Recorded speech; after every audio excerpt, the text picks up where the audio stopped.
হিন্দু মিথোলজির উপরে ইন্ডিয়ায় অনেক মুভি নির্মাণ হয়েছে, তবে গ্যারান্টি দিয়ে বলতে পারি এই মুভির মতো এত অসাধারণ মুভি আর হয়নি। শুরু থেকে শেষ পর্যন্ত এই মিথোলজিক্যাল মুভি আপনাকে মুগ্ধ করে ছাড়বে। 9টি গ্রন্থ, অসুর এবং যোদ্ধার গল্পে দারুণ সব মুহূর্ত ছিল, যা আপনাদের ভালো লাগবেই। বেশি কথা না বাড়িয়ে সদ্য মুক্তি পাওয়া এই মুভির এক্সপ্লেনেশন শুরু করা যাক। গল্প শুরু হয় কালিঙ্গায় মহাযুদ্ধের মধ্যে। এই মহাযুদ্ধে কয়েক মিনিটের মধ্যে অশোক সম্রাটকে হারিয়ে দেয় পশ্চাৎ নামে একজন। মুহূর্তের মধ্যেই সবাইকে শেষ করার কারণ তার কাছে এক অদ্ভুত শক্তি রয়েছে। এই অদ্ভুত শক্তি একসাথে কন্ট্রোল করতে পারবে না বলে 9টা গ্রন্থের মধ্যে এই শক্তি ভাগ করে 9 জন সুপার যোদ্ধার মাঝে গ্রন্থগুলো ভাগ করে দেয়। এর মধ্যে 9 নম্বর গ্রন্থ দেওয়া হয় ভবিষ্যৎ দেখতে পারে এমন এক মহাযোদ্ধাকে। এসব গ্রন্থ দ্বারা গোপনে মানব জাতিকে রক্ষা করার নির্দেশ দেওয়া হয়। 9 যোদ্ধা বছরের পর বছর তাদের বংশদের নিয়ে গ্রন্থগুলো দেখভাল করে আসছিল। যেহেতু গ্রন্থগুলোতে আছে আমৃত্যু শক্তি, তাই বিভিন্ন শতকে আলেকজান্ডার, চেঙ্গিস খান, হিটলার এদের মতো মানুষ আমৃত্যু শক্তির জন্য হাত বাড়িয়েছে, তবে কেউ সফল হয়নি। এই শতকে এই শক্তি পাওয়ার জন্য এক অসুর জন্ম নিয়েছে। গল্প এরপর নিয়ে আসা হয় 2000 সালে। আম্বিকা আশ্রমের 9 নম্বর ব্লকে আম্বিকাকে ধ্যান করতে দেখা যায়। বংশ পরম্পরায় এই আম্বিকা এখন 9 নম্বর গ্রন্থ দেখে রাখে। সে 48 ঘন্টা ধ্যানে থাকলে আশ্রমের আচার্যের টেনশনে পড়ে যায়। ওইদিকে ধ্যানে আম্বিকা মারামারি খুনাখুনি দেখে ধ্যান থেকে জেগে উঠে আচার্যকে বলে, ও আসছে, আপনি দ্রুত 8টা গ্রন্থ রক্ষাকারীকে নিমন্ত্রণ পাঠান আর একত্রিত হওয়ার জন্য বলুন। আচার্য কবুতরের মাধ্যমে সবার কাছে একত্রিত হওয়ার সংবাদ পাঠালে সবাই চলে আসে আশ্রমে। সেখানে আম্বিকা বলে, অসুরটা আসছে, আমাদের গ্রন্থগুলোকে রক্ষা করতে হবে। একজন জানায়, আমি তন্ত্রমন্ত্র দিয়ে গ্রন্থকে লুকিয়ে রেখেছি। তাছাড়া গ্রন্থ রক্ষা করার জন্য সৈন্য রাখা হয়েছে। তার দেখা দেখি অন্য সবাইও একই কথা বলে। তখন একজন বলে ওঠে, আপনার কাছে নবম এবং মহামূল্যবান গ্রন্থটি রয়েছে, কিন্তু আপনারই তো কোনো প্রোটেকশন নেওয়া নেই, তাই আপনি কিভাবে সামলিয়ে রাখবেন সেটা চিন্তা করুন। এসব কথা বলে সবাই চলে যায়। আচার্য তখন আম্বিকাকে বলে, কি করবে এখন তাহলে? আম্বিকা কৈলাসের আগাস্টমণির কাছে যেতে চায়, কিন্তু আম্বিকা ছিল প্রেগনেন্ট। তাই আচার্য বলে, এই অবস্থায় কিভাবে? আম্বিকা জানায়, আমাকে যেতেই হবে। বরফের পাহাড় বেয়ে কৈলাসের আগাস্টমণির উদ্দেশ্যে রওনা দেয় আম্বিকা। একসময় ঠান্ডায় জ্ঞান হারিয়ে ফেলে। তখন গুরু তাকে নির্দিষ্ট ঠিকানায় নিয়ে আসে। তারপর আম্বিকা সব খুলে বললে গুরু জানায়, আমাদের শাস্ত্রে আছে খুব শীঘ্রই কলিযুগের মহাযুদ্ধ শুরু হবে, তাই তুমি যেটা বলছো সেটা সঠিক। আগমনী অসুরকে মারার জন্য মিরারি অস্ত্রর প্রয়োজন, তবে শাস্ত্রে লেখা রয়েছে এজন্য করতে হবে আত্মত্যাগ, তবেই সে অসুরকে হারানো যাবে। আম্বিকা যে কোনো আত্মত্যাগের জন্য প্রস্তুত বলে জানায়। তখন গুরু বলে, তুমি এই অবস্থায় এখানে এসেছ, তার মানে তুমি সাধারণ কেউ নও, তাই তোমার আত্মত্যাগটাও বড়। তোমার অনাগত বাচ্চাটাকে ত্যাগ করতে হবে। আম্বিকা কিছুক্ষণ ভেবে সেইটা করতেও রাজি হয়। এর মধ্যেই বাচ্চা জন্ম নিলে আম্বিকা বাচ্চাটাকে একটা জায়গায় রেখে চলে যায়। গল্প এরপর নিয়ে যাওয়া হয় 24 বছর পর। আম্বিকা আশ্রমের 3য় ব্লকে ভিভা নামে এক মেয়ে ধ্যান করতে থাকলে আচার্য তার কাছে এসে বলে, মহাতান্ত্রিক ধ্বংসলীলা চালিয়ে অলরেডি 6টা গ্রন্থ নিজের করে নিয়েছে। সবগুলো গ্রন্থ যদি তার হাতে চলে আসে তাহলে সে হয়ে যাবে গড, কিন্তু তাকে 9টা গ্রন্থ পেতে হলে আগে 8টা গ্রন্থ একত্রিত করতে হবে। ভিভা তখন সেই তান্ত্রিকের নাম জিজ্ঞেস করলে আচার্য বলে, মহাবীর লিমা। তাকে কিভাবে আটকাবো? আচার্য জানায়, এইটার উপায়ও 24 বছর আগে এক আত্মত্যাগের মাধ্যমে দিয়ে গিয়েছে। সে আমাকে বলেছে তার ছেলে দেভার বয়স যখন 24 হবে তাকে যেন আশ্রমে নিয়ে আসি, সেই হবে নবম গ্রন্থের রক্ষাকারী। এটা জানানোর পর আচার্য বলে, আমাদের কাছে মাত্র 3 সপ্তাহ সময় রয়েছে, তার আগে বেদাকে খুঁজে বের করতে হবে। ভিভা তাই বেদাকে খুঁজতে চলে আসে কাশিতে। ভিভার মাঝে রয়েছে মানুষের মাইন্ড পড়ার শক্তি, তাই এসেই এক পুলিশের মাইন্ডে ঢুকিয়ে দেয় দেভাকে খোঁজার জন্য। তারপর এক গুরুর মাইন্ড পড়তে থাকলে গুরুটা জানায়, আমার পড়তে হবে না, দেভা আমার কাছেই বড় হয়েছে। কিন্তু একদিন তারা দেখে সে বলে তাকে পূর্বে যেতে হবে, তাই কলকাতায় চলে যায়। ভিভা কলকাতায় খুঁজতে খুঁজতে দেভার বন্ধুকে পায়। বন্ধু জানায়, আমরা একসাথে কয়লা বিক্রি করতাম। একদিন তারা দেখে বলে তার নাকি দক্ষিণে যেতে হবে। এরপর দেখানো হয় হায়দ্রাবাদ শহর। সেখানে গাঁজা নিয়ে এক গ্যাংয়ের সাথে ঝামেলা বাঁধায় দেভা, হয় সেখানে লড়াইও। একসময় আগুন ধরে যায় বিল্ডিংটাতে। পুলিশও চলে আসে দ্রুত। সেখানে ভিভা এসে একজনকে বেদার ব্যাপারে জিজ্ঞেস করলে সে জানায় বেদাকে পুলিশ ধরে নিয়ে যাচ্ছে। অবশেষে বেদার দেখা পায় সে। তাই পুলিশ স্টেশনে এসে গাঁজা কাণ্ডের সবাইকে ছেড়ে দিতে বলে ভিভা। পুলিশ জিজ্ঞেস করে, তুমি কি লয়ার যে ছাড়বো? ভিভা পুরো রুলস শুনিয়ে দেয়, সাথে বলে যদি তাদেরকে না ছাড়েন তাহলে আপনিই জেলে ঢুকবেন। পুরো রুলস জেনে পুলিশ সবাইকে ছেড়ে দেয়। এরপর ভিভা দেবার কাছে এসে আগে মাইন্ড পড়তে থাকে, কিন্তু পারে না। ভেদা তখন ভিভাকে ধন্যবাদ দেয় জেল থেকে ছাড়িয়ে আনার জন্য। ভিভা তখন বলে, তুমি সাধারণ কেউ নও, তুমি নবম গ্রন্থের মহাগ্রন্থটার রক্ষাকারী। তোমাকে আমি সেই কাশী, কলকাতা সব জায়গাতে খুঁজেছি। তুমি হচ্ছ মহাযোদ্ধা। ভিভার কাছে এসব কথা শুনে ভেদা এবং তার বন্ধু সবকিছু হাসিতে উড়িয়ে দেয়। ভিভা তাই ভেদার শক্তিমাত্রা দেখার জন্য এক লোহার দণ্ড ছুঁড়ে মারে ভেদার দিকে। ভেদা সেটা অনায়াসে ভেঙে ফেলে। ভিভা তখন বলে, এই দেখো তোমার শক্তি। তাছাড়া আমি সবার মাইন্ড পড়তে পারি, কিন্তু শুধু তোমারটাই পড়তে পারিনি, কারণ তুমি নবম গ্রন্থের রক্ষাকারী। এসব কোনো কিছুতে বিশ্বাস করে না ভেদা, তাই বন্ধুর মাইন্ড পড়তে বলে। ভিভা বন্ধুর মাইন্ড পড়ে জানায়, ও তোমাকে গতকাল থেকে মনে মনে গালি দিচ্ছে হোটেলে আন্টির এক ঘটনা নিয়ে। ভেদা এটা শুনে বলে, গালি দেবে কেন? কিন্তু বন্ধু এসব শুনে অবাক হয়ে যায়, চেহারাও মলিন হয়। তাই ভেদা বুঝতে পারে বন্ধুর ব্যাপারে ভিভা যা বলেছে তা সবই সঠিক। তাই বন্ধুকে গালি দেওয়ার ব্যাপারে শাসাতে থাকে। পুলিশ আবার দূর থেকে ভিভার কার্যক্রমগুলো দেখে। ভিভা ভেদার দেখা পাওয়ার পরপরই কবুতরের মাধ্যমে আচারিয়ার কাছে সংবাদ পাঠায় যে সে ভেদার দেখা পেয়েছে। এই খবর পেয়ে খুশি হয় আচারিয়া। তাই সে বলে ওঠে, একদিকে আলো, একদিকে অন্ধকার, দেখি কে যেতে। তখন আমাদেরকে দেখানো হয় মহাবীর লামাকে। সে নতুন এক তলোয়ার বানায়। গল্প এবার নিয়ে যাওয়া হয় জাপানের এক নিনজা সেন্টারে, যেখানে একজন সপ্তম গ্রন্থ দেখে রাখে। এক প্রফেসর সেই সপ্তম গ্রন্থ রক্ষাকারীর কাছে এসে আশোক গ্রন্থটা চায়। নবম গ্রন্থ মিলেই হচ্ছে আশোক গ্রন্থ। তো সেই যোদ্ধা জানায়, আশোক গ্রন্থ আমি দেব না। প্রফেসর তখন ব্ল্যাক শরৎ আসছে সেটার কথা উল্লেখ করলেও একদমই ভয় করে না সপ্তম গ্রন্থ রক্ষাকারী যোদ্ধা। লিমাকে ব্ল্যাক শরৎ বলা হয়। এর মধ্যে লিমা চলে আসে। তারপর যোদ্ধা সহ তার সকল লোকদের মেরে গ্রন্থ নিতে গেলে দেখে গ্রন্থের উপরে বিষধর সাপ। লিমা বিষধর সাপকে ভ্যানিশ করে নিজের হাতের তালুতে নিয়ে ফেলে। তারপর সপ্তম গ্রন্থকে নিজের করে নেওয়ার পর বলে, সপ্তম গ্রন্থ খুঁজে বের করতে আমার 24 বছর লেগে গিয়েছে, আর একটা গ্রন্থ খুঁজে বের করার জন্য আমার হাতে 2 সপ্তাহ। এর মধ্যে গ্রন্থটা নিজের করে নিতে হবে। সিন এরপর নিয়ে আসা হয় ভেদার দিকে।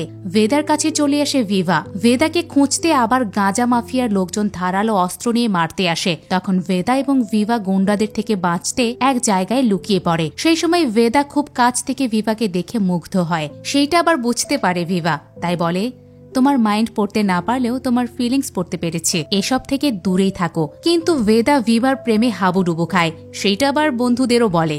বন্ধু জানায়, সরাসরি ভালোবাসার কথা জানিয়ে দে। পরের দিন ভিভার থাকার জায়গায় এসে দেখে সেটা এক পতিতালয়। এরপর ভিভার রুমে ঢুকলে দেখে ভিভা ধ্যান করছে। তাই তারা বলে বসে হয়তো কালো জাদু করছে। সেই সময় ভিভার কাছে আচারিয়ার কবুতর চলে আসে। ভিভা জানতে পারে লামার সপ্তম গ্রন্থটাও হাতে পেয়েছে। তাই আচারিয়া যোদ্ধাকে দ্রুত তৈরি করার নির্দেশ দেয়। এই চিরকুট দেখার পরপরই ভেদাকে নিয়ে বাইরে আসে ভিভা। ভেদা তখন তার ভালোবাসার কথা জানালে ভিভা উল্টো বলে, আশোক গ্রন্থের 7টা সে পেয়েছে, তোমাকে যত দ্রুত সম্ভব প্রস্তুত হতে হবে। ভেদা তখনও বলে, আমি সাধারণ মানুষ। ভিভা তখন ভেদার নাম কিভাবে হলো তা বলে মায়ের কথাও নিয়ে আসে। জানায়, তোমার মায়ের নাম হচ্ছে আম্বিকা, সবাই তাকে শ্রদ্ধা করে, তিনি ভবিষ্যতও দেখতে পারেন। তুমি সাধারণ কেউ নও। ভেদা জানায়, আমার কোনো মা নেই। রাস্তায় অনাথ শিশুকে দেখিয়ে দিয়ে বলে, আমি ওর মতো করেই রাস্তায় খেয়ে না খেয়ে বড় হয়েছি। কাশির অলিতে গলিতে ঘুরে যা পেয়েছি তাই খেয়েছি। সিন তখন আবারও নিয়ে যাওয়া হয় লামার কাছে। প্রফেসর লামাকে বলে, তুমি সব সময় 8টা গ্রন্থ নিয়েই কথা বলেছ, নবম গ্রন্থের কথা কখনো উল্লেখ করনি। লামা তখন আয়নায় আম্বিকার কথাগুলো মনে করে। আম্বিকা তাকে বলেছিল নবম গ্রন্থ সে কখনোই হাতে পাবে না। এইটা মনে করে লামা প্রফেসরকে বলে, আম্বিকা নিশ্চয়ই কোনো প্ল্যান করে রেখেছে, সেই প্ল্যানটা আগে খুঁজে বের করতে হবে। সিন এরপর শিফট করে নিয়ে যাওয়া হয় তিব্বতের একটা আশ্রমে। সেখানকার আচারিয়াকে ইয়োগা নামে একজন এসে বলে, তোমার এখন আম্বিকার আশ্রমে যাওয়ার সময় চলে এসেছে। আম্বিকার আশ্রমের কথা বলার পরপরেই ইয়োগা সেই আচারিয়াকে মেরে ফেলে। এতে বোঝা যায় সেও সন্ধানে রয়েছে গ্রন্থগুলোর। অন্যদিকে ভিভা আবার ভেদার কাছে আসে। ভেদা তখনও শুধু তার ভালোবাসার কথা বলে। তাই ভিভা ভেদাকে বাইরে নিয়ে এসে একটা কার দেখিয়ে বলে, এটা কোথা থেকে এনেছ? ভেদা জানায়, পুরাতন মার্কেট থেকে। ভিভা তখন বলে, তুমি যদি এই কার না কিনতে তাহলে 4 জন মারা যেত, কারণ এই কারের স্টিয়ারিং নষ্ট ছিল। তারপর এক ফিটনেসবিহীন বাস দেখিয়ে দিয়ে বলে, তুমি যদি এটা না কিনতে তাহলে বাসটা একটা স্কুলে যেত। তারপর কি হতো তা তো জানোই। আবার তুমি গাঁজার সাথে ধনা মিশিয়েছ, এগুলো আসলে তোমাকে দ্বারা করানো হচ্ছে, তুমি আসলে মানুষের কল্যাণের জন্য এসেছ। বেদা বলে এসব কিছুই নয়। তারপর দেখায় তারা আসলে কি কাজ করে। বন্ধুরা মিলে একটা কার চুরি করে। এই চুরি করাই তাদের পেশা। সেই চুরি করা কার নিয়ে যেতে থাকলে ডিক্কি থেকে শব্দ পায়। ডিক্কি খুললে বেদা দেখে সেখানে 2 স্কুল পড়ুয়া বাচ্চাকে মুখ বেঁধে আটকে রাখা হয়েছে। এবার মাথা ঘুরে যায় বেদার, সে কিনা মানুষের কল্যাণ করছে। ভিভা তখন আবারও বলে তোমাকে বেছে নেওয়া হয়েছে এই মানব জাতির রক্ষাকারী হিসেবে। বেদা এবার বুঝিয়ে বলতে বলে। ভিভা তখন জানায় আশোক গ্রন্থের 9ম গ্রন্থ একটা মানুষের কাছে আসলে সে হয়ে যাবে গড, অনেক মানুষ মারাও যাবে। অলরেডি একজন 7ম গ্রন্থ ছিনিয়ে নিয়েছে রক্ষাকারীদের কাছে। 9ম এবং সর্বশেষ গ্রন্থটা রক্ষা করার দায়িত্ব তোমার উপর পড়েছে, তাই তোমাকে মীরায় যেতে হবে। বেদা এসব শোনার পর জিজ্ঞেস করে মীরায় কিভাবে যাব।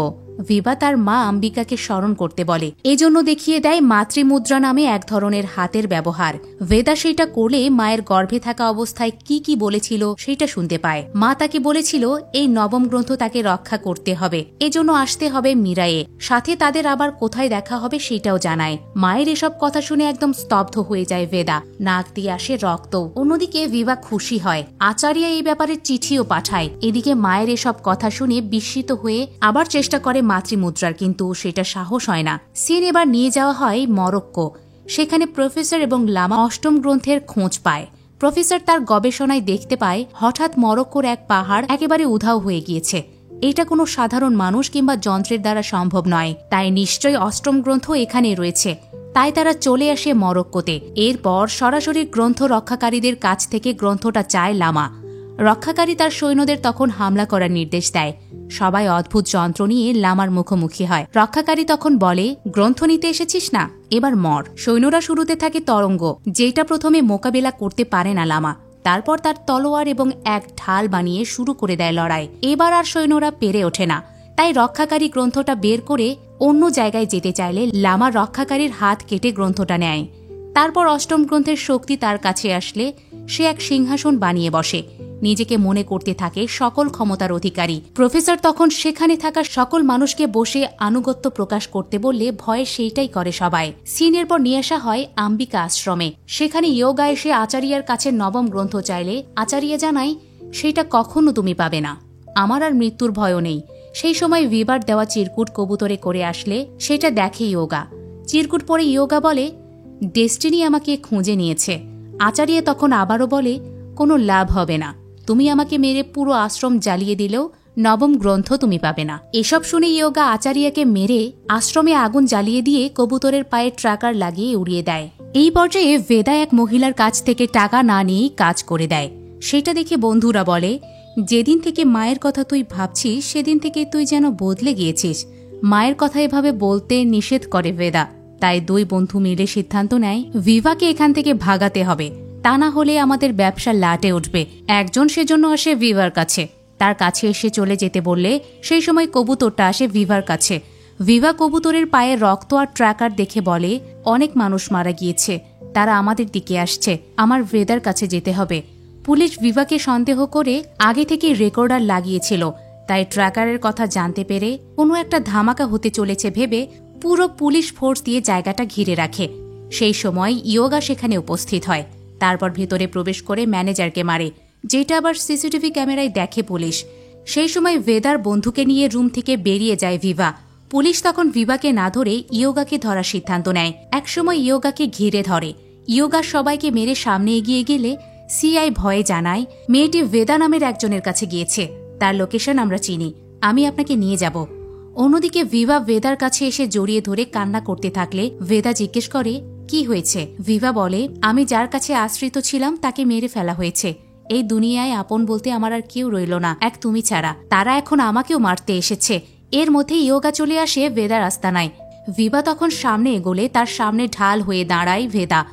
লড়াই শুরু হয় ভেদা এবং ইয়োগার। ভেদা প্রচুর মার খেতে থাকলে ভিভা হাতে ছুরি ধরে বলে ওকে ছেড়ে না দিলে আমি সুইসাইড করব, আর আমি সুইসাইড করলে 9ম গ্রন্থের কথা জীবনেও জানতে পারবে না, কারণ গ্রন্থটা কোথায় রয়েছে তা একমাত্র আমি জানি। তাই ইয়োগা ভেদাকে ছেড়ে দেয় আর ভিভাকে নিয়ে যেতে থাকে হেলিকপ্টার দিয়ে, যেটা আবার আহত অবস্থায় দেখে বসে ভেদা। সে আবারও মাতৃমুদ্রা করে। তখন মায়ের কথাগুলোতে শুনতে পায় মা তাকে গর্ভকালীন বলে তোমাকেই গ্রন্থটা রক্ষা করতে হবে। কৈলাসের গুরুও গর্ভকালীন একটা শক্তি দেয়, যেটা মূলত মীরাইয়ের ম্যাপ, সাথে জানায় সঠিক সময়ে সেটা বুকে ভেসে উঠবে। এইসব দেখার পরপরই তার বুকে একটা দাগ সে দেখতে পায়। এরপর হসপিটাল থেকে জ্ঞান ফিরলে বেদা তার বন্ধু যে ম্যাপ নিয়ে ভালো গবেষণা করে তাকে বুকের দাগটা নিয়ে গুগল ম্যাপ দেখতে বলে, কারণ সে মনে করে এইটা ম্যাপও হতে পারে, এবং সেইটাই হয়। আসলে বেদার বুকের চিহ্নটা ছিল মীরাইয়ের ম্যাপ, যেটার অবস্থান নর্থ হিমালয়। বেদা তার বন্ধুকে নিয়ে সেই লোকেশনের উদ্দেশ্যে বেরিয়ে পড়ে, কারণ সে মনে করে সেখানে তার মা এবং ভিভাকে পাবে। তারা ম্যাপ ধরে ধরে চলে আসে একদম শেষ গ্রামে। তারপর বেদা এগিয়ে যেতে থাকলে গ্রামের মানুষদের এক পাখির পূজা করতে দেখে। গ্রামের মানুষ বেদাকে সামনে এগোতে নিষেধ করে, সাথে জানায় যারা সামনে এগিয়েছে তারা কেউ আর ফিরে আসেনি। বেদার সামনে এগোয়। সে মাতৃমুদ্রার মাধ্যমে জেনেছে মীরাই দেখাশোনা করে সম্পত্তি নামের এক আত্মা, যেটা আসলে পাখির মতো দেখতে। বেদা ম্যাপ অনুযায়ী এগিয়ে যেতে থাকলে একটা গর্তে পড়ে এক জায়গায় চলে আসে। সেখানে এসে সে কিছু একটা দেখতে পায়। এক সময় তার সামনে দানব আকৃতির সম্পত্তিটাও চলে আসে। বেদা ভয় না পেয়ে সম্পত্তির সাথে লড়াই করে। মা তাকে এটাও বলেছে যে সম্পত্তিকে বশে আনতে হলে তার মাথায় হাত দিতে হবে, তবে সে এখানে আসার উদ্দেশ্যটা জানতে পারবে আর পোষ মেনে যাবে। বেদা মায়ের এই কথা মনে করে সম্পত্তিকে বরফ পানিতে নিয়ে এসে মাথায় হাত দেয়। তখন সম্পত্তি একদম নিশ্চুপ হয়ে যায়। এই সিনটা জাস্ট দেখার মতো ছিল। সম্পত্তি পোষ মেনে গেলে বেদা সেখানে থাকা এক লাঠির মতো দেখতে এক জিনিস তুলে নিলেই তার পুরো শরীর রঙিন হয়ে ওঠে। তারপর ওই লাঠিটা নিয়ে বেদা গ্রামে ফেরে। তখন সবাই অবাক হয়ে যায়। এতদিন যেখান থেকে কেউ ফিরে আসেনি, সেখান থেকে বেদা ফিরে আসলে সবাই হাঁটু গেড়ে আনুগত্য প্রকাশ করে। অন্যদিকে স্পেশাল টাস্ক ফোর্সের হেডকোয়ার্টারে ইয়োগার পুলিশ মারা নিয়ে সিসিটিভি ফুটেজ দেখানো হয়, যেখানে সিআইকেই নির্দেশ দেওয়া হয় এই কেসটা সলভ করার। অন্যদিকে ভিভাকে লামার আস্তানায় তুলে নিয়ে এসে টর্চার শুরু করে ইয়োগা, কারণ নবম গ্রন্থ কোথায় আছে সেটা ভিভাও জানে না। মিথ্যা বলায় তাকে টর্চার করতে থাকে। ওইদিকে নর্থ হিমালয়ে বেদা তার বন্ধুকে লাঠি দেখিয়ে বলে এইটাতে পাওয়ার রয়েছে, কিন্তু কিভাবে কাজ করে সেটা বুঝতে পারছি না। তখনই দুই বাচ্চার উপর গাছ পড়তে থাকলে বেদা দৌড়ে এসে গাছটা ধরে ফেলে, কিন্তু পরক্ষণেই দেখা যায় গাছটা আসলে বেদা নয়, কৈলাসের ওই গুরু ধরে। বেদা গুরুকে দেখে জিজ্ঞেস করে আপনার নাম কি? গুরু জানায় অগাস্ট, এজি বলে ডাকতে পারো। বেদা বলে আপনাকে তো চিনলাম না, আপনি কোথা থেকে আসলেন? এজি জানায় তোমার মা আমাকে খুব ভালোভাবে চেনে। এইটা শুনে বেদা লাঠিটা দেখিয়ে এজিকে এটার পাওয়ার সম্পর্কে অবগত করতে বলে। এজি তখন এক ঝটকায় লাঠির মাধ্যমে অন্য এক জায়গায় নিয়ে এসে বলে এইটাই হচ্ছে মীরাই। এমন পাওয়ার দেখে মীরাই হাতে নিয়ে বেদা তার মায়ের কাছে যেতে চায়, এমনকি নবম গ্রন্থের কাছেও, কিন্তু কাজ করে না। তাই বলে এই মীরাই না আমার আত্মা দিয়ে তৈরি? মা বলেছিল, তাহলে কেন কাজ করছে না? এজি জানায় আগে মীরাইকে তোমার আয়ত্তে নিয়ে আসতে হবে, তবে এটা কাজ করবে। তারপর অন্য এক ধুধু মরুভূমিতে নিয়ে এজি গাছ তৈরি করে। তারপর উদাহরণ দিয়ে বলে এই মরুভূমিতে যেমন গাছ বের হচ্ছে, তেমন তোমাকেও এই অচেনা মীরাইকে বুঝতে হবে। যেদিন তুমি এবং মীরাই একত্রিত হবে সেদিন হবে মহাযুদ্ধ। এটা শুনে বেদা জিজ্ঞেস করে মহাযুদ্ধটা হবে কোথায়? এজি জানায় সিদ্ধাস্থিরে। বেদা সেখানে যেতে চাইলেই এজি নিয়ে আসে নর্থ হিমালয় বন্ধুর কাছে। তারপর বেদাকে নিয়ে এজি বের হয় তন্ত্রামনের দিকে। যাওয়ার সময় বেদা জানায় আমার বুকের বাঁ পাশে সব সময় চিনচিন করত। ব্যাপারটা এতদিন বুঝতে না পারলেও এখন বুঝি। মা সর্বক্ষণ আমার সাথেই ছিল, সব সময় আমাকে দেখে রাখত। এসব বলার পর বেদা জিজ্ঞেস করে তন্ত্রামনে গেলে কি মায়ের দেখা পাবো? এজি জানায় বলতে পারছি না। বেদা এরপর জিজ্ঞেস করে নবম গ্রন্থে তো দেখা মিলবে নাকি? এজি জানায় গেলেই জানতে পারবে। এবার নবম গ্রন্থটা কি সেটা জানতে চাইলে এজি বলে ভালো মানুষ এটা চায় না, খারাপ মানুষের হাতে এটা পড়তে দেওয়া যাবে না। নবম গ্রন্থ হচ্ছে অমরত্ব। অন্যদিকে লামা ৮ বই নিয়ে তন্ত্রমন্ত্র শুরু করলে ইয়োগা সেখানে ভিভাকে নিয়ে আসে। ভিভা লামাকে দেখে বলে তুমি গড হতে চাও, কিন্তু গড মানে বোঝো? গড চায় সবার ভালো, কিন্তু তুমি কি করছো? লামা তখন তার জীবনের গল্প শোনায়, বলে এই গড তাকে এই পর্যায়ে নিয়ে এসেছে। সে বলে আমার ছোটবেলাতেই আমার বাবা দ্বিতীয় বিয়ে করে, তারপর আমার মাকে শয়তান বলে পুরো গ্রামবাসী মিলে মেরে ফেলে। আমাকে বানিয়ে দেয় অমানুষ। আমি গ্রামের সবার চোখে ভালো হওয়ার জন্য পাহাড় কেটে পানি নিয়ে আসি, কিন্তু পণ্ডিত জানায় এটাতে আমার হাত নেই, যা করেছে সব গড করেছে। সেদিনই গ্রামে থাকা মূর্তি আমি ভেঙে ফেলি, এতে গ্রামের সবাই আমার উপর পাথর নিক্ষেপ করে। সেদিন থেকে আমার রাগ চরম পর্যায়ে চলে যায়। প্রথমে বাবাকে মারি, কিন্তু রাগ মেটে না। তারপর পণ্ডিতকে মারি, তাতেও আমার রাগ মেটে না। তারপর পুরো গ্রামের মানুষকে আগুনে পুড়িয়ে মারলে তবেই শান্তি পাই। তাই আমাকে আর গডের কেচ্ছা শোনাবে না। আমি নিজেই এই পৃথিবীর গড হব, নিজের হুকুম কায়েম করব। এজন্য আমার দরকার শুধুমাত্র নবম গ্রন্থ। এই নবম গ্রন্থের কথা আসায় লামার আবার মনে পড়ে যায় আম্বিকার কথাগুলো। আম্বিকা বলেছিল নবম গ্রন্থ সে কখনো পাবে না। নবম গ্রন্থ নেওয়ার আগে তার সামনে দাঁড়াবে এক মহাযোদ্ধা। এটা মনে পড়ায় ইয়োগাকে এক ধরনের তরঙ্গ যন্ত্র দিয়ে ভেদাকে ধরে আনতে বলে। এদিকে এজি ভেদাকে এক জায়গায় নিয়ে আসে। সেখানে ভেদা মীরাই যন্ত্রের পূজা করতে চাইলে পূজারী বলে, এই লাঠির আবার কিসের পূজা? এই লাঠির কোনো পূজা হবে না। ব্যাপারটা এজিকে বললে এজি চিন্তা করতে নিষেধ করে। সেই সময় এক ছোট বাচ্চা ভেদাকে বলে, মন্দিরের পেছনে এক জায়গা রয়েছে যেখানে শ্রীরাম ধ্যান করেছিল, সেখানে গেলে তোমার মনের ইচ্ছা পূরণ হবে। ভেদা বন্ধুকে নিয়ে সেখানে যায়। এই জায়গাতে একজনকে শুয়ে থাকা অবস্থায় দেখলে তাকে জিজ্ঞেস করে ধ্যানের ব্যাপারে। তখন ইয়োগা তার সৈন্য এবং ভিভাকে নিয়ে হাজির হয়। তারপর ভিভার হাত কেটে দিয়ে জিজ্ঞেস করে নবম গ্রন্থটা কোথায়। ভেদা তখন রেগে যায়। মীরাই যন্ত্র নিয়ে লড়াই করে ইয়োগার সৈন্যদের সাথে। এবার ভেদা ভালোভাবে লড়াই করতে থাকলে ইয়োগা ওই তরঙ্গ ইউজ করে। এতে প্রচুর শব্দের কারণে ভেদা দুর্বল হয়ে যায়। সেই সুযোগে ইয়োগা আবার মেরে ভেদাকে আহত করে। মীরাইটাও হাত থেকে পড়ে যায়। তখন সিন নিয়ে যাওয়া হয় এজির দিকে। সে ছোট বাচ্চাকে জিজ্ঞেস করে, তোমার নাম কি? বাচ্চা জানায় আম্বিকা। সেই সময় মীরাইটা আপনা আপনি ভেদার কাছে চলে আসে। তখন ভেদা মনে করতে থাকে এজির কথা। এজি তাকে বলেছিল, যেদিন মীরাই তোমার ব্যাপারটা বুঝতে পারবে সেদিন নিজে থেকেই রেসপন্স করবে, তোমার হয়ে যাবে, তোমরা হয়ে যাবে একে অপরের পরিপূরক। তখন তুমি আর ভেদা থাকবে না, হয়ে যাবে মহাযোদ্ধা। এসব মনে করে মীরাই নিয়ে উঠে ভেদা বলে, আমার মা যা সব সময় চেয়েছে আমিও সেইটাই চাই। এইটা বলার পরপরেই মীরাইকে নিয়ে ভেদা খেল শুরু করে। হঠাৎ মীরাইটা লম্বা হয়ে যায়। কেউ আর টিকতে পারে না ভেদার কাছে। সেটা দেখে তরঙ্গ বাজালে মীরাই ঢাল হয়ে দাঁড়ায়। তারপর মীরাইয়ের শক্তি দিয়ে তরঙ্গ যন্ত্রটাই ভেঙে ফেলে। ইয়োগা আর পারে না ভেদার সাথে। ইয়োগাকে এবার মেরে ফেলে ভেদা। সেই সময় রক্তক্ষরণের কারণে অজ্ঞান হয়ে গেলে ভেদা ভিভার কাছে আসে। সেই সময় মীরাই ভিভার ক্ষতস্থানে লাগলে মুহূর্তে সবকিছু ভালো হয়ে যায়। ভিভাও সুস্থ হয়ে ওঠে। এটা আবার সেখানে থাকা লোক দেখে অবাক হয়ে যায়। ভেদার পর ভিভাকে জিজ্ঞেস করে নবম গ্রন্থ কোথায় পাবো। ভিভা জানায়, এটা তুমি ভালো জানবে। সেই সময় ভেদার মনে পড়ে যায় তার মায়ের কথা। মা তাকে বলেছিল তাদের আবার দেখা হবে তন্ত্রামনে। এই জায়গাটার নাম শুনে ভিভা বলে, এইটা কামরুকের একটি দ্বীপ, সমুদ্রের মাঝে এটা অবস্থিত, হয়তো সেখানেই রয়েছে। পুলিশও আবার ভেদার পিছু নেওয়ার জন্য তার আরেক বন্ধুকে ডেকে নিয়ে আসে। সে বন্ধু ভেদার সাথে থাকা বন্ধুকে ফোন করে ভেদার বর্তমান লোকেশন নিয়ে পুলিশকে জানিয়ে একসাথে বেরিয়ে পড়ে। এর মধ্যে লামা আসে, যেখানে ইয়োগাকে ভেদা মেরেছে সেখানে এসে যা দেখে সেইটা দেখে অবাক হয় লামা। সাধারণ কারো পক্ষে ইয়োগা এবং তার ট্রেনিং প্রাপ্ত সৈন্যদের মারা অসম্ভব, তাই ব্যাপারটা সে হালকাভাবে নেয় না। সেই সময় প্রত্যক্ষদর্শীকে লামার লোকজন মারতে থাকলে লামা জিজ্ঞেস করে কি হয়েছে।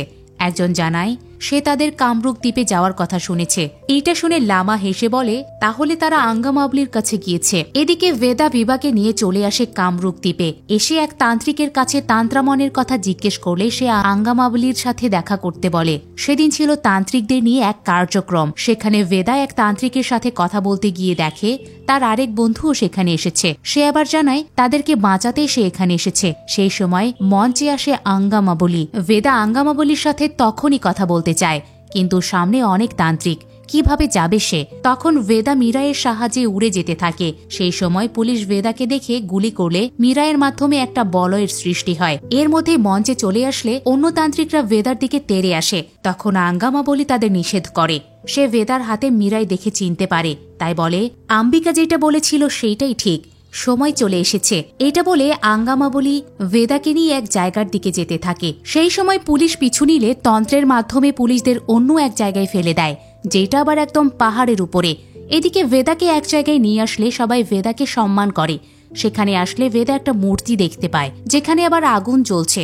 এই মূর্তি দেখে ভেদা জিজ্ঞেস করে, এটা কার মূর্তি? আঙ্গামাবলি বলে, তোমার মা আম্বিকার। শুনে অবাক হয় ভেদা।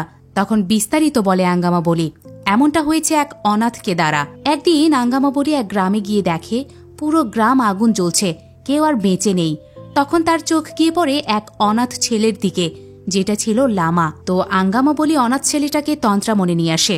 নিজের ছেলের সাথেও লামাকেও সে ছেলের মতো করে লালন পালন করা শুরু করে। একদিন আঙ্গামাবলি দেখতে পায় লামারও তন্ত্রের প্রতি মনোযোগ, তাই তাকেও তন্ত্র শেখায়। অল্পতে ভালো করে সে। তাই আঙ্গামাবলি সিদ্ধান্ত নেয় বংশ পরম্পরায় তার কাছে থাকা তান্ত্রিক গ্রন্থ লামাকেই দেবে। কিন্তু দিন দিন তান্ত্রিকের লামা আরো ভয়াবহ হলে আঙ্গামাবলী তান্ত্রিক গ্রন্থ লামাকে না দিয়ে তার ছেলেকে দেয়, যেটা একদম সহ্য করতে পারে না লামা। তাই আঙ্গামাবলীর ছেলের থেকে তান্ত্রিক গ্রন্থ নিয়ে সেখান থেকে 2 পেজ পড়ে একটা তান্ত্রিক ব্রেসলেট বানায়, যেটা আবার আঙ্গামাবলী দিয়েছে বলে গ্রামের সবাইকে পড়ায়।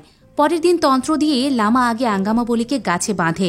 সেইটা দেখে গ্রামের সবাই তেড়ে আসলে তাদেরকেও মন্ত্র দিয়ে আহত করে সে, যেটা কিনা একজন সাধারণ তান্ত্রিকের দ্বারা কখনোই সম্ভব নয়। আঙ্গামাবলী তখন তান্ত্রিক গ্রন্থটা লামার কাছে দেখে। লামা আঙ্গামাবলীর ছেলেকে মেরে গ্রন্থটা কেড়ে নিয়েছে। এরপর সে সবার হাতে পরিয়ে দেওয়া ব্রেসলেটের চাল চালে। ব্রেসলেটের কারণে সবাই লামার বশে চলে আসে, সবাই একদম স্ট্যাচু হয়ে যায়। এভাবে এক রাত থাকলে সবাই পরিণত হবে পাথরে। লামা সবার সাথে এমনটা করে খুশি হয়। সে বলে, মাত্র 2 পেজ পরে যদি এই তন্ত্র আবিষ্কার করতে পারি তাহলে পুরোটা পড়লে কি হবে। সেই সময় সেখানে হাজির হয় অম্বিকা। অম্বিকাকে দেখে আঙ্গামাবলী বলে, তুমি এখানে এসেছো কেন? তোমাকে নবম অমর গ্রন্থ রক্ষা করতে হবে। তখনই লামা জানতে পারে 9টা গ্রন্থের কথা। সেই সময় অম্বিকা একজনের হাত থেকে ব্রেসলেট নিয়ে পাথরের উপর বসে উল্টো তন্ত্র শুরু করে। এতে তার শরীর জ্বালা করতে শুরু করে। অন্যদিকে এই উল্টো তন্ত্রের জন্য বন্দি সবাই ভালো হতে শুরু করে। তখন লামার মাথা গরম হয়ে যায়, তাই সে তন্ত্র ছোড়ে অম্বিকার দিকে, কিন্তু কোনো কাজে লাগে না। উল্টো অম্বিকার কাছে পরাস্ত হওয়ায় লামা বলে, এখন আমার শক্তি কম, কিন্তু যখন 9টা গ্রন্থ আমার হাতের মুঠোয় চলে আসবে তখন আমি শক্তিশালী হয়ে ফিরে আসব। আগুনে জ্বলা অবস্থায় অম্বিকা সেই সময় জানায়, তুমি কখনো নবম গ্রন্থের কাছেই আসতে পারবে না, তার আগে ঢাল হয়ে থাকবে এক যোদ্ধা। এর মধ্যেই সবার তন্ত্র ছুটে যায়, সবাই স্ট্যাচু হওয়া থেকে ভালো হয়ে যায়। এদিকে অম্বিকা আগুনে জ্বলে হয়ে ওঠে মূর্তি। সেদিন থেকেই অম্বিকা মূর্তি হয়ে আছে, তার মূর্তির নিচে আগুন জ্বলছে। বেদা তার মায়ের সম্পর্কে সব জেনে মায়ের মূর্তির সামনে শপথ করে। শপথে সে বলে, গ্রন্থ রক্ষার জন্য নিজের ছেলেকে ত্যাগ করেছ, মানুষদের রক্ষা করার জন্য নিজের জীবন ত্যাগ করেছ। আমিও শপথ নিচ্ছি 8 গ্রন্থ ফিরিয়ে জায়গা মতো রাখব। আঙ্গামাবলী অম্বিকার ব্যাপারে বেদাকে জানানোর পর বলে, নবম গ্রন্থ কোথায় রাখা হয়েছে সেটা আমার জানা নেই। বেদা জানায়, মা নিশ্চয়ই তার সম্পর্কে জানার জন্য তন্ত্রামনে আসতে বলেননি, এখানেই নবম গ্রন্থ রয়েছে। সে সময় আকাশে একটা তারা ছুটে যায়, যা দেখতে পায় বেদা। তাই সেই পথেই হাঁটা শুরু করে। বেদা সব সময় তারা দেখে এক জায়গা থেকে আরেক জায়গায় যেত। তাই এবারও তারা দেখে পথ চলতে থাকলে এক পুরনো মন্দিরে আসে। সেখানে একটা লাঠিতে আগুন জ্বালিয়ে এদিক সেদিক দেখতে থাকলে একটা মূর্তি দেখতে পায়। সেই মূর্তির কাছে গিয়ে বেদা বলে, আমি তো মায়ের মতো হতে পারবো না, কিন্তু মায়ের দেখানো পথে চলতে চাই। তখন মূর্তির কাছ থেকে একটা পাতা উড়ে গিয়ে একটা পোর্টাল তৈরি হয়। সেই পোর্টাল দিয়ে সামনে এগোলে নবম গ্রন্থটার দেখা পাওয়া যায়। তারপর সেটাতে হাত দিলে বেদা তার মাকে অনুভব করে। এরপর নবম গ্রন্থ নিয়ে আসে আঙ্গামাবলীর কাছে। আঙ্গামাবলী তখন জানায়, লামা আবারও কালপতি তন্ত্রের মাধ্যমে সবাইকে মারতে চাচ্ছে। এর আগেও সে কালপতি করেছিল, কিন্তু তোমার মা সবাইকে বাঁচিয়েছিল। এবার যদি সে সফল হয় আর এই নবম গ্রন্থও পেয়ে যায় তাহলে কালিঙ্গার চেয়েও বেশি মানুষ মারা যাবে। এটা শুনে বেদা বলে, আমি আমার জীবন থাকতে এই নবম গ্রন্থ তাকে দেব না। অন্যদিকে লামা 8 গ্রন্থের মাধ্যমে ওই কালপতি তন্ত্রের ব্রেসলেট তৈরি করে। তারপর কুম্ভুর মেলায় সবাইকে সেই ব্রেসলেট পরিয়ে দেয়। এর মধ্যেই পুলিশের কাছে খবর আসে বেদা কামাখ্যা স্টেশনে। সেখানে পুলিশ চলে এসে বেদাকে গ্রেফতার করে। মিরাই যন্ত্রটাও তারা নিয়ে ফেলে। ট্রেনে করে যেতে থাকে। সেই সময় রেল লাইনের ধারে লামাকেও দেখা যায়। সে এবার ভয়াবহ কিছু করার প্রস্তুতি নেয়। সাথে বলে, এবার সবাই গডকে ভুলে যাবে। এইটা বলে একটা পোর্টাল খুলে কুম্ভ মেলার সবার উপর কালপতি তন্ত্রটা আবির্ভূত করে। এতে সবাই স্ট্যাচু হয়ে যায়, ঠিক আগের মতোই। এদিকে বেদাকে মারতে কয়েকজন আসে। সেটা পুলিশ দেখে বেদার হাত খুলে দেয়। বেদা সবার সাথে লড়ে। তখন একজন জানায়, এই ট্রেনে সবাই মারা যাবে, ট্রেনে চালক নেই। বেদা ইঞ্জিনে এসে দেখে সত্যিই কেউ নেই। তাই সে নিজেই থামানোর চেষ্টা করে, কিন্তু পারে না। আবার সাথে মিরাইটাও নিয়ে আসেনি। অন্যদিকে তরঙ্গ যন্ত্র দিয়ে ব্রিজ ভেঙে ফেলে লামা। এদিকে পুলিশই বেদাকে মিরাইটা দিতে সাহায্য করে। মিরাই দিয়ে তারপর বেদা ট্রেন থামানোর জন্য সর্বোচ্চ শক্তি প্রয়োগ করে। একসময় সে দেখতে পায় ব্রিজটা ভাঙা, তাই সর্বোচ্চ শক্তি দিয়ে ভাঙার আগে ট্রেন থামায় বেদা। তখন সে সামনে লামাকে দেখতে পায়। দুজন 2 অস্ত্র দিয়ে শুরু করে লড়াই। লড়াইয়ের প্রথমেই দুজনের অস্ত্র ওলটপালট হয়। লামার হাতে মিরাই, অন্যদিকে তলোয়ার হাতে বেদা। সে বলে ওইটা খারাপ মানুষদের জন্য কাজ করে না। দুজনের মধ্যে এবার শুরু হয় তুমুল লড়াই। লড়াইয়ের এক পর্যায়ে বেদাকে মিরাই সহ ব্রিজ থেকে ফেলে দেয় লামা। তখন বেদা নিচে পড়তে থাকলে সম্পত্তি পাখি এসে বাঁচায় ভেদাকে। এরপর সম্পত্তি এক জায়গায় নামিয়ে দেয়। মীরাইটাও হাতে চলে আসে ভেদার। কিন্তু সেই সময় ভিভার কাছ থেকে নবম গ্রন্থ ছিনিয়ে নেয় লামা। তারপর 9 গ্রন্থ একত্রিত করে তন্ত্র পড়া শুরু করে। তখন আর মীরাইয়ের শক্তি কাজ করে না লামার উপর। এর মধ্যেই 9টা গ্রন্থের শক্তি নিজের শরীরে ঢোকালে লামা আরও শক্তিশালী হয়ে ওঠে। তাই আর ভেদা পেরে ওঠে না তার সাথে। তখন ভেদার মনে পড়ে যায় আঙ্গামাবলীর কথা। আঙ্গামাবলী তাকে বলেছিল লামাকে থামানোর সর্বশেষ একটা উপায় রয়েছে। লামা প্রথমবার কালপতি মন্ত্র দিয়ে একটা ব্রেসলেট বানিয়েছিল। সেইটা দিয়ে লাখো মানুষের মৃত্যু আটকানো যাবে, কখনো কাজে লাগবে। এটা ভেবে 20 বছর ধরে এইটা আমি সংরক্ষণ করে আসছি, কিন্তু এইটাও একটা ত্যাগ চায়। আঙ্গামাবলীর এই কথা ভেদার মনে পড়লে ব্রেসলেট বের করে উল্টো মন্ত্র পড়া শুরু করে, ঠিক যেমনটা এর আগে তার মা করেছিল। এইটা করতে থাকলেই আগুন জ্বলে ওঠে। তখন এক ফ্ল্যাশব্যাক সিন দেখানো হয়। আম্বিকা এজির কাছে জিজ্ঞেস করেছিল, আমি তো আত্মত্যাগ করছি, কিন্তু একই ব্যাপার আমার ছেলের সাথে ঘটলে তখন কি হবে? এজি বলেছিল একটা সময় আসবে ভেদা মৃত্যুকে আলিঙ্গন করবে, তখন প্রকৃতি তার পক্ষ হয়ে কথা বলবে। তাছাড়া মীরাই কোনো সাধারণ অস্ত্র নয়, মীরাই হচ্ছে শ্রীরামের ধনুক। এই ফ্ল্যাশব্যাক দেখানোর মধ্য দিয়ে শুরু হয় ঝড় বৃষ্টি। এই বৃষ্টিতে ভেদার হাতে থাকা আগুন নিভে যায়। তারপর মীরাইটা হাতে নিলে অটোমেটিক সেটা ধনুকে রূপান্তর হয়। ভেদার ইশারায় এক তীরও সৃষ্টি হয়। তখন ধনুকে তীর বসিয়ে ভেদা লামাকে উদ্দেশ্য করে বলে, এইটাই হচ্ছে ইতিহাস, এইটাই হচ্ছে ভবিষ্যৎ, আর এইটাই হচ্ছে মীরাই। এসব বলার পর লামার দিকে তীর ছুঁড়ে লামার কেচ্ছায় একদম খতম করে দেয়। লামা শেষ হওয়ার পরই কালপতি তন্ত্র নষ্ট হয়ে যায়। কুম্ভুর মেলা সবাই স্বাভাবিক অবস্থায় ফিরে আসে। তখন তারা আকাশে ধনুকের চিহ্ন দেখে গডকে স্মরণ করে। সেই সাথে এখানেই সমাপ্তি হয় মীরাই মুভির। হিন্দু মিথোলজির উপর এমন দারুণ মুভি ইন্ডিয়াতে এর আগে কখনো হয়নি। 9টা গ্রন্থ, অসুর এবং মহাযোদ্ধার গল্প স্ট্যাবলিশ করা হয়েছে দারুণভাবে। পুরোটাই ছিল শ্রীরামের ঘটনাকে কেন্দ্র করে, কিন্তু যেভাবে উপস্থাপন করা হয়েছে এইটা একদম সেরা ছিল। পুরো মুভি জুড়ে সবকিছু ছিল দুর্দান্ত। ভিজুয়াল থেকে শুরু করে সিনেমাটোগ্রাফি, বিজিএম, সবার অভিনয় একদম টপ নচ। তাই আপনাদের রেকমেন্ড করব, যখন মুভিটির এইচডি ভার্সন আসবে একবার হলেও দেখে নেবেন। আশা করি ভালো লাগবে। তারপর বলুন মীরাই মুভির এক্সপ্লেনেশন আপনাদের কেমন লাগলো তা জানিয়ে দিন কমেন্টে। এতক্ষণ মিসেস মুভি এক্সপ্লেনারের সাথে থাকার জন্য ধন্যবাদ।